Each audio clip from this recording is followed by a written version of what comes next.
Today we are going to start our Native American bags. So to start this project we are going to use some thicker paper and I am going to fold it in half like a birthday card, but I'm not going to match my corners up. I'm going to slide them down a little bit so that I have a little bit of a gap or an edge to that paper.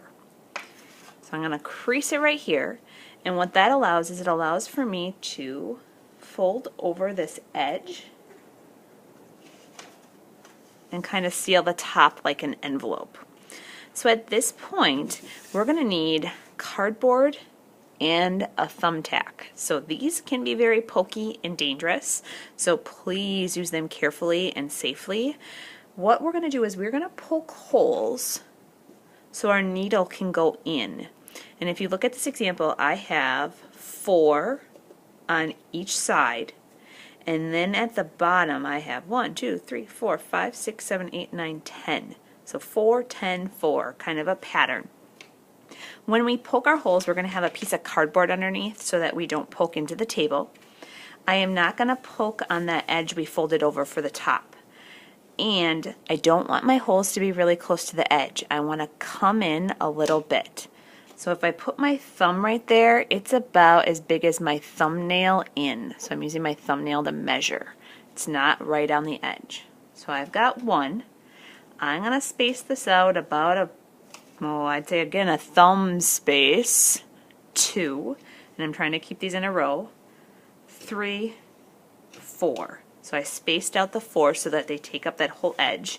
And now I'm going to do 10 across the bottom, keeping those same things in mind, not by the edge or the fold, but in a little bit, and spacing them out. 1, 2, 3, 4, 5, 6, 7, 8, 9, 10. If you end up with 8 or 12, that's okay. That's still close. And again, I'm going to come in from this last edge. 1, 2, 3, 4. So what I've kind of done is I've outlined around the edge.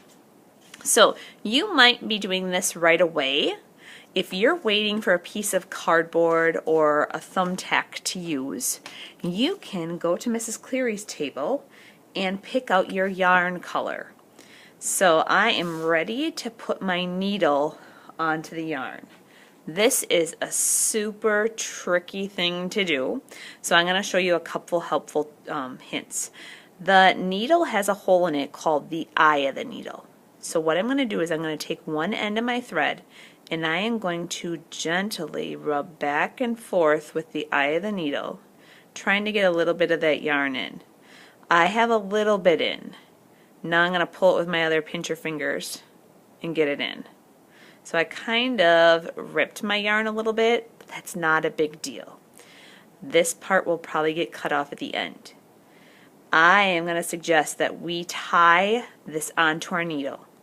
So I'm going to make a loop just like I would tie my shoes, and I'm going to put that end into the loop and pull just like I'd start to tie my shoes. I'm not pulling tight and I'm not doing anything fancy. That's just going to help my needle stay on my yarn as I start to sew. Alright, I am going to start in this first hole with my needle, and that hole is not the biggest hole, so I'm going to have to push a little bit with my needle to get it in.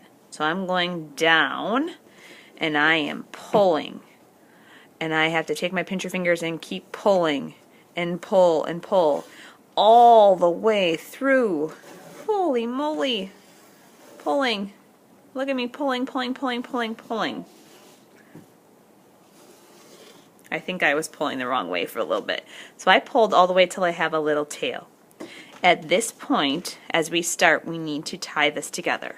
So just like I tie my shoes, crisscross, pull it through the loop, and I'm going to pull like I'm tying my shoes to make a knot. Instead of doing the bows, we're going to double knot this onto our paper.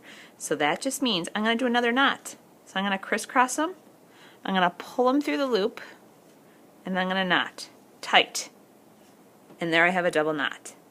I will help you if you need it, but I think most of you are going to be able to do a double knot just fine.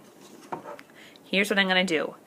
I'm taking my needle and I'm always going to go down the hole where I push that thumbtack through.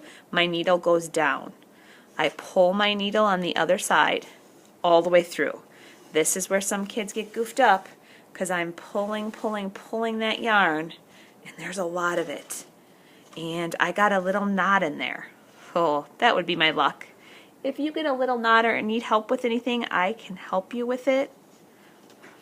Let's see if I can make this work. My goodness. All right. I'm going to have that knot in there for the rest of my sewing. If you have something like this, I will help you fix it, but I'm just going to go with it.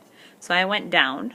I'm going to keep up that pattern. My needle goes down where I poked my hole, and I pull my needle through, and I pull, and I pull, and I pull until I can't pull any more yarn through. There's where my knot is. You can see where it's starting to get a diagonal line.